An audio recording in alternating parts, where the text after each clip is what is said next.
Today, we're going to talk about glottal fry, which is sometimes also called vocal fry.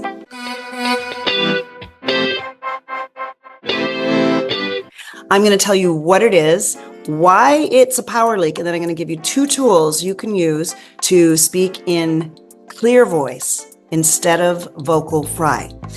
I want you to be aware of it so you can choose to use it or not, which, spoiler alert, not using it or using it only occasionally is generally a much more powerful and authoritative choice. First, let's define vocal fry. It is that low, croaky vibration that you often hear at the end of sentences, but sometimes you hear it all the way through. For instance, instead of saying, I'm going to go to the store with a clear tone, it sounds like, I'm going to go to the store. It often happens when your vocal cords vibrate inconsistently, creating that low, raspy sound. And it's often because you're speaking without enough airflow or without enough energy to support that breath all the way through to the end of the sentence.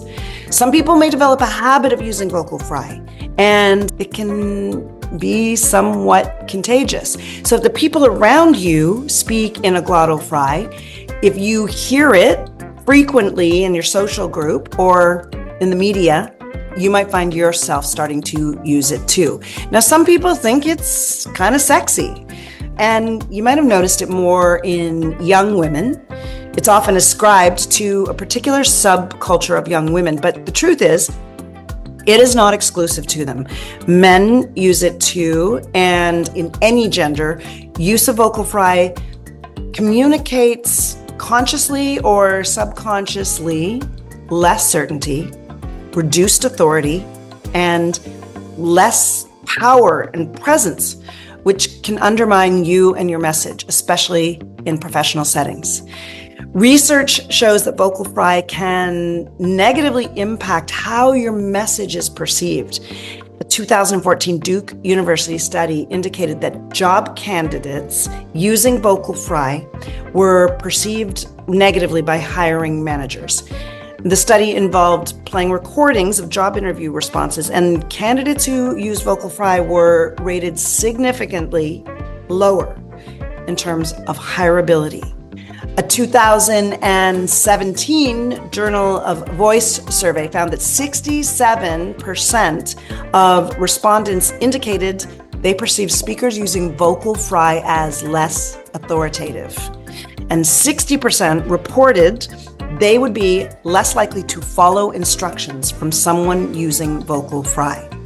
So it clearly has an impact, especially in professional settings where credibility and confidence are crucial.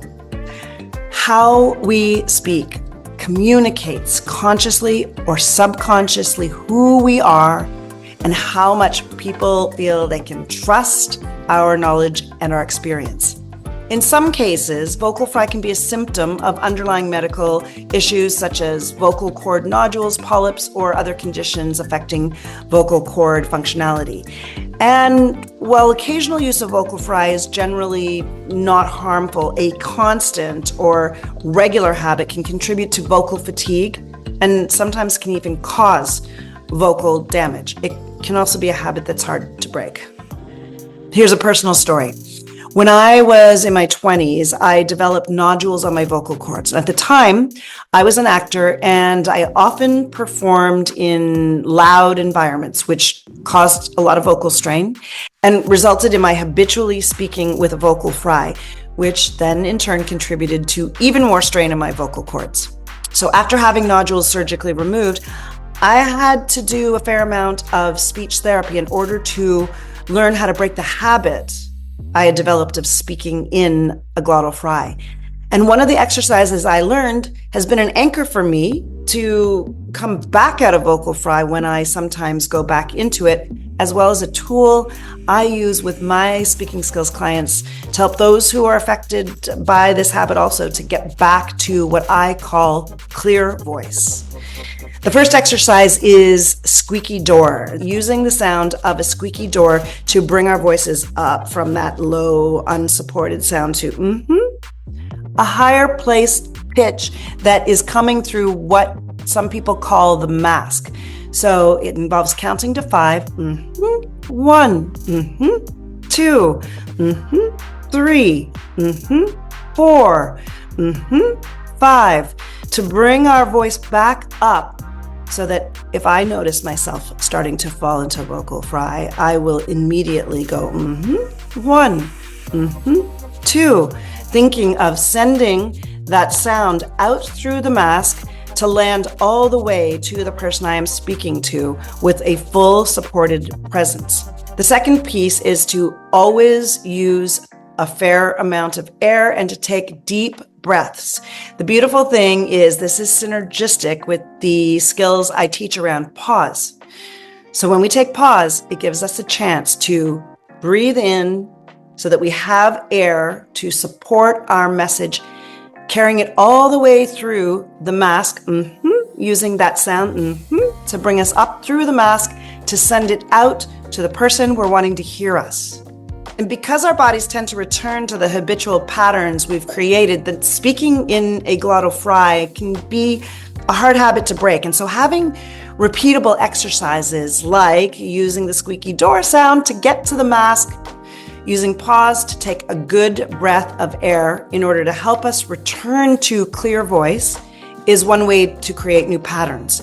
And because our voice tends to be impacted by what we hear, whether it's someone else speaking in a glottal fry or becoming more habituated or more comfortable or more aware of the sound of our own clear voice, we can, by using these exercises, slowly begin to repattern our way of speaking. Clear voice involves speaking with that consistent and resonant tone through the use of air, through that energy, which not only makes us sound more confident, but it also ensures that our messages are taken seriously and that our vocal cords are protected. It will help us exude confidence, authority, and it will make our messages more compelling. When you adopt a clear voice style of speaking, you will be perceived as more competent and more credible, which can then lead to better professional opportunities, stronger personal relationships, and an overall powerful presence. Some can argue that vocal fry is simply a natural part of some people's speech patterns, or like I said earlier, that it might even seem a little sexy, and that it can make people sound more relaxed, relatable, or laid back. But context is so crucial. And in a professional or formal environment, speaking with a clear and resonant tone is generally going to be more impactful. But as is always my message, if you like how it sounds, and if speaking with a glottal fry or vocal fry feels like an important part of your identity or your aesthetic, then by all means keep it. My speaking skills approach highlights skills that will give you increased range and more personal choice. I simply want you to have more tools to communicate more effectively.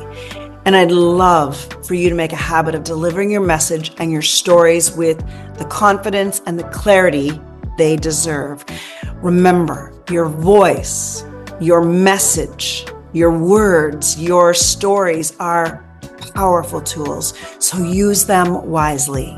Thank you so much for being here and for watching. If you found this video helpful, then please give it a thumbs up, subscribe to the channel, and hit that bell icon so you don't miss any updates. Let me know in the comments if you have noticed vocal fry in your speech pattern or in others, and if you would like to develop a plan to use your clear voice. And until next time, keep speaking with confidence and clarity. I appreciate you being here.